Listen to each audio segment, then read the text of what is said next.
प्यारे बच्चों, कैसे हो आप लोग। आई होप आप लोग बेहतरीन होंगे। बच्चों, आज हम लोग देखने वाले हैं क्लास 8 हिंदी का चैप्टर नंबर 16 खेमा। ठीक है ना। इससे पहले जितना भी चैप्टर था सारा चैप्टर का क्वेश्चन आंसर हम ऑलरेडी कंप्लीट करवा चुके हैं और आज हम आप लोग को खेमा अध्याय जो है इसको आज हम आप लोग को इसका क्वेश्चन आंसर कंप्लीट करवाने वाले हैं। तो सारे बच्चे एक बार जल्दी से वीडियो को लाइक कर लेंगे और चैनल पर नए तो चैनल को सब्सक्राइब कर लेंगे। ठीक है, चलिए अपने सारे दोस्तों को बुला लीजिए कि अभी हम लोग हिंदी का क्लास करने वाले हैं। तो देखिए बाबू, सबसे पहले आप लोग को करना क्या है, ये जितने भी शब्दार्थ हैं इसको याद कर लेना है। ठीक है, चलिए तो यहाँ से आप लोग का प्रश्न अभ्यास क्या होता है बाबू, शुरू होता है। ठीक है, प्रश्न अभ्यास स्टार्ट होता है। फर्स्ट क्वेश्चन देखिए पाठ से लिया गया है। कहता है खेमा कसारा के होटल पर काम क्यों करता था। खेमा जो था वो कसारा के होटल पर काम क्यों करता था। तो आप लोग उत्तर में लिखेंगे। तो देखिए हमने यहाँ पर दे रखा है, खेमा एक गरीब बाप का बेटा है। भाई गरीब थे उसके पिताजी और वो गरीब बाप का बेटा था। बाप अपने 4 बच्चों का भरण पोषण के भार से बचने के लिए सबको बेच लिया था। बाप जो थे वो उनके जो पिताजी थे वो क्या किए, चारों बच्चों के भरण पोषण के लिए सारे बच्चों को क्या किए, बेच दिए थे। खेमा को कसारा ने खरीद लिया था, इसलिए खेमा कसारा के होटल में क्या करता था, काम करता था। तो आई होप आप लोग इस क्वेश्चन को अच्छे तरीका से क्या किए होंगे, समझ लिए होंगे। सेकंड क्वेश्चन देखा जाए, कहता है खेमा द्वारा चप्पल की मांग करने पर कसारा ने क्या जवाब दिया। कहता है कि खेमा जब है ना कसारा से बोलता है कि साहब मुझे चप्पल दे दीजिए, मुझे चप्पल खरीद दीजिए, तो कसारा जो है ना वो क्या जवाब देते हैं। तो लिखेंगे उत्तर में, मेरे पैर जलते हैं चप्पल ला दो काका। खेमा बोलता है मेरे पैर जलते हैं चप्पल ला दो काका। क्या कहते हुए खेमा ने जब चप्पल की मांग किया तो कसारा ने जवाब देते हुए कहा, अभी रख दूंगा चप्पल तेरे सिर पर, चल अपना काम कर। बस बड़ा आया चप्पल पहनने वाला। यह सुनकर खेमा निराश भी हो गया। अब देखिए भाई, आप हमारे नौकर हैं, आप हमारे क्या हैं जी, आप हमारे स्टूडेंट हैं ना। ऐसे कसारा के लिए बोल रहा है, कसारा अपने नौकर को बोल रहा है कि बड़ा आया है चप्पल लेने के लिए, चप्पल अब एक चप्पल लगाऊंगा। ठीक है ना, ऐसा जवाब कौन देता है, कसारा देता है। किसको जी, खेमा को। ठीक है ना, चलिए समझ गए होंगे आप लोग अच्छे तरीके से। नेक्स्ट देखिए तीसरा क्वेश्चन कहता है, अपने पैरों पर पानी गिराने से खेमा को तसल्ली क्यों मिलती है। जो खेमा है ना, जब वो अपने पैर पर पानी गिराते हैं तो उनको तसल्ली क्यों मिलती है। तो लिखेंगे गर्मी का मौसम था। अरे भाई गर्मी का मौसम है, खेमा के खाली पैर जलता था, चप्पल भी बेचारा को नहीं है। चप्पल नहीं है तो खाली पैर क्या होगा, जलेगा ही ना। कसारा से चप्पल मांगने पर डांट पड़ती थी, अतः खेमा अपने पैर के जलन को दूर करने के लिए पानी डालता था। ठंडा ठंडा पानी डालेंगे ना गर्मी के मौसम में तो आपको आनंद महसूस होगा।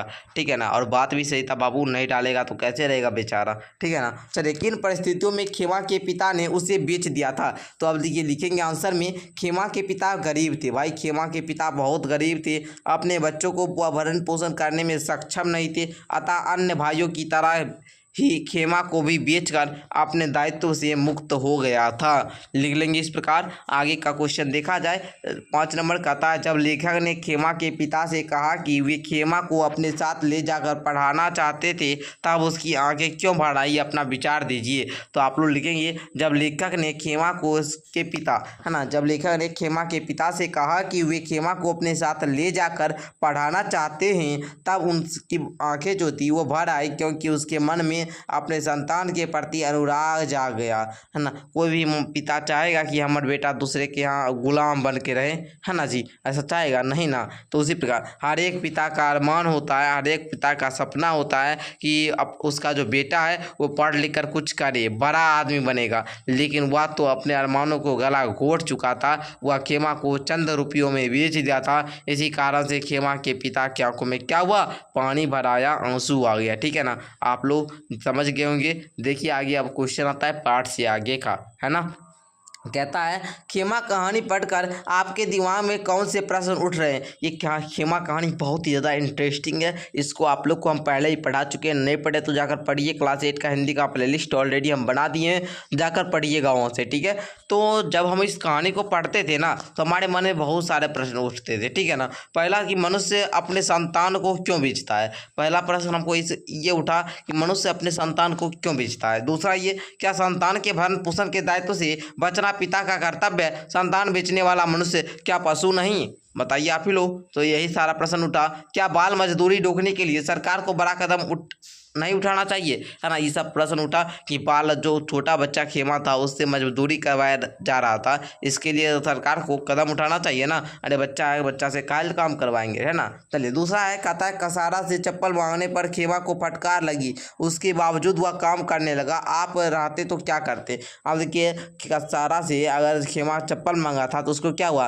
फटकार मिला, बड़ा आया चप्पल लेने वाला, एक चप्पल मारूंगा ऐसा बोला था ना कसारा, तो उसके बावजूद खेमा काम पर करने लगा, ठीक है ना। आप रहते, अगर खेमा की जगह पर आप रहते तो क्या करते, खेमा की जगह हम रहते तो वही करते जो खेमा कर रहा था। खेमा की जगह अगर हम भी होते, हम भी उस परिस्थिति में होते तो हम भी वही करते। काम नहीं करने पर कसारा हमें डांटता, गाली देता, पीटता, खाना भी नहीं देता। इन सबों से बचने के लिए खेमा की तरह हम सब कुछ बर्दाश्त करते हुए काम करते रहते, है ना कि नहीं। चलिए आगे देखिए, कहता है कसारा को होटल छोड़ने के बाद खेमा के जीवन में किस प्रकार परिवर्तन आया होगा, अपने विचार लिखे। तो लिखेंगे कसारा का होटल छोड़ने के बाद खेमा के जीवन में अनेक परिवर्तन आया होगा, वह संतुष्ट होगा, चलो भाई अब हम काम से बच गए, है ना, हमको फटकार नहीं मिलेगी, है ना। वह पढ़ाई पर खूब ध्यान देता होगा, बात तो सही है, जो है ना संघर्ष से पढ़ेगा वही आगे क्या पढ़ाई। अगर आप है ना, अगर आपके पिताजी बहुत दुलार से आपको पढ़ा रहे हैं तो आप उतना पढ़ने में तेज नहीं बनेंगे। अगर वहीं पर अगर आपके पिताजी है ना मतलब 2 दिन काम करवा देंगे तो आपको पता चल जाएगा कि नहीं भाई काम करने पर कितना मेहनत है, इससे आसान तो पढ़ना होता है। तो आप लोग क्या करेंगे, पढ़ने पर ध्यान देंगे। तो उसी तरह वह खूब पढ़ता होगा, है ना जी।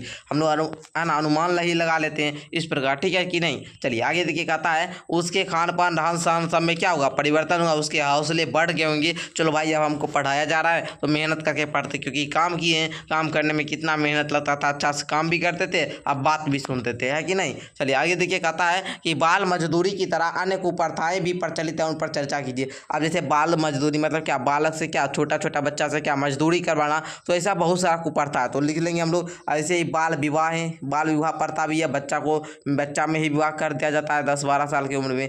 जाति प्रथा, जाति के आधार पर क्या काम हुआ है ना, मतलब काम नहीं दिया जाता है, जाति का व्यक्ति है तो यही काम करेगा, है ना, इस काम को भी क्या बांट दिया जाता है। विधवा बनकर जीवन बिताना, है ना, आदि सभी क्या है कुप्रथा है। इन सबों पर कानूनी रूप से रोक लगाना चाहिए, है ना जी। उपरोक्त कुप्रथाएं समाज का विकास संभव नहीं है। अगर ऐसा कुप्रथा है तो ऐसा विकास का समाज जो है ये विकास नहीं करेगा, ठीक है। चलिए नेक्स्ट देखिए, कहता है बाल मजदूरी समाप्त करने के लिए सुझाव दीजिए। तो लिखेंगे बाल मजदूरी समाप्त करने के लिए मेरा सुझाव है कि बाल मजदूरी रखने वाले को कड़ी से कड़ी क्या दी जाए, दंड किया जाए, सजा दी जाए। गरीब बच्चों को पढ़ाई, है ना, पढ़ाई लिखाई के लिए विशेष योजना तैयार हो। गरीब लोग जो अपने बाल बच्चों को नहीं पढ़ाते हैं ना, उनके बाल बच्चों को धन पान लोग गोद लेकर उसके पढ़ाई की क्या करेंगे, पढ़ाई की व्यवस्था करें। मतलब कोई मानिए आपके गांव में अगर कोई बच्चा है और उसके माता पिता के पास रुपया नहीं है, वो नहीं पढ़ा रहे हैं, तो अगर आपके पास रुपया है, आप उसको पढ़ाने की एबिलिटी रखते हैं, तो आपके माता पिता को क्या करना चाहिए, उसको भी पढ़ाना चाहिए, ठीक है। ऐसा गरीब माता पिता को आर्थिक मदद देकर बच्चों को बेचने या बाल मजदूर बनने से रोका जा सकता है। अगर मानिए आप धनवान हैं, कोई गरीब है, अगर किसी को रुपया नहीं है कि वो अपना बच्चा को पढ़ा पाए, तो आप क्या कीजिए, उसको थोड़ा सा मदद कर दीजिए, रुपया थोड़ा सा दे दीजिए, जैसे वो क्या करे, पढ़ लिख ले, है ना। अब देखिए ये जो कहता है अपने दिनचर्या की तुलना खेमा की दिनचर्या से कीजिए, तो इसको आप लोग को स्वयं ही करना। बाबू आप अपना कीजिएगा तो स्वयं से कीजिएगा। चलिए दूसरा देखिए, कहता है खेमा कहानी में आई हुए निम्नलिखित प्रसंग किसी एक पर चित्र बनाए। तो लिखेंगे कसारा की होटल पर काम करते हुए खेमा, कसारा के पैर दबाते हुए खेमा, इस सब का चित्र आप लोग बना देंगे, ठीक है। चलिए कोई दिक्कत नहीं ना, आगे देखिए। तो इस प्रकार मैं आशा करता हूं कि आप लोग को इसका एक एक क्वेश्चन आपको अच्छे तरीक़ा से समझ में आ गया होगा। मैं आप लोग को हर एक क्वेश्चन को अच्छे तरीक़ा से समझाने का प्रयास किया ताकि कोई भी बच्चे को क्वेश्चन आंसर रटने की ज़रूरत ना पड़े, वो समझ जाए। और इस कहानी को अगर आप लोग हमसे पढ़ लेते हैं तो आपको कहीं कोई दिक्कत नहीं होगा। तो मिलते हैं नेक्स्ट वीडियो के साथ, तब तक के लिए धन्यवाद। अगर वीडियो अच्छी लगी तो लाइक करके अपने दोस्तों में शेयर कर लेंगे। धन्यवाद जी।